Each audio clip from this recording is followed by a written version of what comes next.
तो शोधकर्ताओं का मानना है कि घर और ऑफिस के पर्याप्त हवादार नहीं होने से भी कोरोना वायरस के संक्रमण का खतरा बढ़ सकता है। कोरोना वायरस जैसे कई और वायरस आकार में 100 माइक्रोन से भी छोटे होते हैं, जो खांसने और छींकने पर तरल कणों के साथ बाहर निकलते हैं और फिर बाहर निकलने की जगह ना मिलने से अंदर ही बंद रहकर किसी भी सतह पर चिपक जाते हैं। ऐसे में घर में भी आप मास्क जरूर पहनें।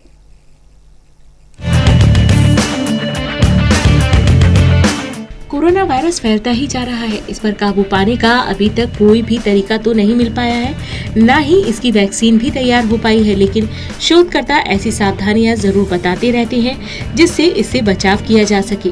नई रिसर्च कर बताया जाता है कि कैसे इस वायरस से बचाव किया जा सकता है।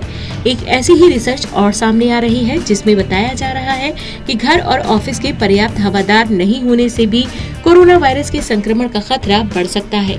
रिसर्च के आधार पर बताया जा रहा है कि कोरोना वायरस जैसे कई और वायरस आकार में 100 माइक्रोन से भी छोटे होते हैं और जो खांसने और छींकने पर तरल कणों के साथ बाहर निकलते हैं और फिर ये तरल कण तो वाष्पित हो जाते हैं, लेकिन उन जगहों पर ठहर जाते हैं जहां हवा की आवाजाही नहीं होती है। ब्रिटेन की सरी यूनिवर्सिटी के शोधकर्ताओं के अनुसार समय के साथ वायरस की सघनता बढ़ती ही जा रही है, जिससे बंद जगहों पर संक्रमण का खतरा बढ़ने लगता है। ऐसे में शोधकर्ताओं ने इस कोरोना संक्रमण पर रोक लगाने के लिए इमारतों को हवादार बनाए जाने की सलाह दी है। शोधकर्ता मानते हैं कि अगर आपका घर ज्यादा हवादार नहीं है तो ऐसे में आपको वायरस से खतरा ज्यादा है। ऐसे में वायरस से बचने के लिए घर में भी मास्क पहनना अनिवार्य हो जाता है।